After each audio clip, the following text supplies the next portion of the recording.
ব্যারাকপুর পৌরসভার পদত্যাগী পৌরপ্রধান উত্তম দাসের বিরুদ্ধে বিভিন্ন অভিযোগ দিয়ে পোস্টার পড়ল ব্যারাকপুরে। যদিও পোস্টারের বিষয়টি সম্পূর্ণভাবে চক্রান্ত বলে দাবি করেছেন ব্যারাকপুরের পৌরসভার পদত্যাগী পৌরপ্রধান উত্তম দাস। তিনি গোটা বিষয়টি তার বিরুদ্ধে চক্রান্ত করা হয়েছে বলে তিনি দাবি করেছেন।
কি পোস্টার পড়েছে আমার জানা নেই, কে পোস্টার দিয়েছে আমার তাও জানা নেই, কে চক্রান্ত করেছে তাও জানা নেই। ওনার যদি চক্রান্তকারীদের নাম জেনে থাকে নিশ্চয়ই বলুন।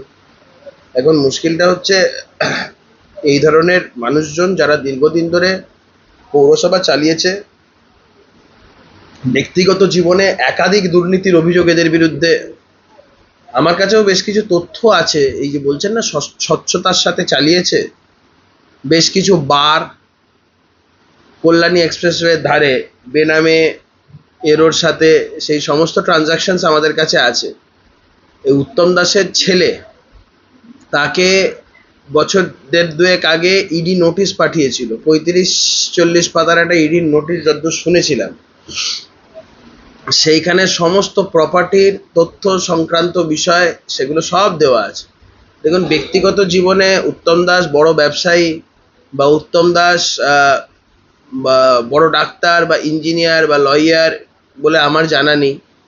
উত্তম দাস ব্যারাকপুর পৌরসভার চেয়ারম্যান হওয়ার আগের উত্তম দাস, আর ব্যারাকপুর পৌরসভার 2010 থেকে 2026 অবধি পৌরসভার চেয়ারম্যান থাকার পরের উত্তম দাস। এই উত্তম দাসের আগে এবং পরে একটা আকাশ পাতাল তফাৎ। তার বৈভব, তার জীবনযাত্রার মান, তার রোজগার সবটাই একদম ফুলে ফেপে ঢোল হয়ে উঠেছে।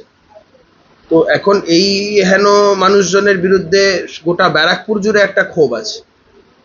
ফ্ল্যাটের প্রমোটারদের থেকে শুরু করে বিভিন্ন লোকজনদের থেকে যেভাবে কনস্ট্রাকশনের ওপর বা বিভিন্ন জিনিসের যেভাবে টাকা তোলা হয়েছে, যেভাবে পয়সা লোটা হয়েছে, তো সামগ্রিকভাবে ব্যারাকপুরের মানুষের একটা এই ব্যাপারে একটা সম্যক ধারণাও আছে।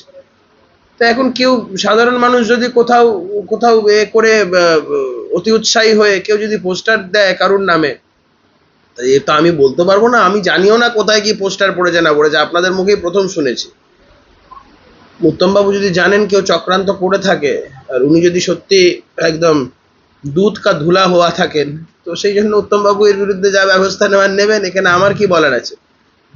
তবে হ্যাঁ, উত্তমবাবু ইদানিংকালে খুব ভারতীয় জনতা পার্টির ঘনিষ্ঠ হওয়ার চেষ্টা করছেন, ভারতীয় জনতা পার্টির নেতৃত্বের ঘনিষ্ঠ হওয়ার চেষ্টা করছেন। দল ত্যাগ করেছেন, চেয়ারম্যানশিপ থেকে পদত্যাগ করেছেন, করে আবার কোনো কোনো ব্যক্তিকে বলেছেন, তার ভয়েস রেকর্ডিং আমার কাছে আছে, মানে ওনার গলার আওয়াজটা নেই, অন্যজনের আওয়াজ আছে। বলছে তিনি নাকি বলেছেন যে আর কয়েক মাস অপেক্ষা করে যাও, তারপরে আমি আছি, যা করবো ব্যারাকপুরে আমিই শেষ কথা।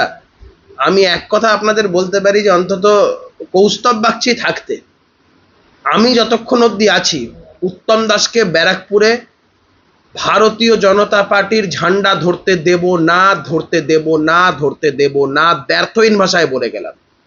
তিনি যেখানেই যাই মনে করে থাকুন না কেন, উত্তম দাসকে ব্যারাকপুরে ভারতীয় জনতা পার্টির ঝান্ডা ধরতে দেব না।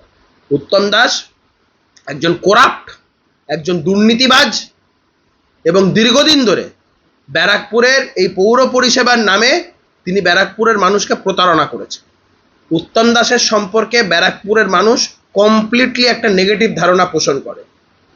আমি একথা বলছি না যে পোস্টার মারা বা এগুলোকে সমর্থন করা, একদমই নয়, এইগুলো করা উচিত নয়। যার কাছে যা বিষয় আছে তারা আইনানুগ ব্যবস্থা নেবে। এর বাইরে কিছু বলার নেই।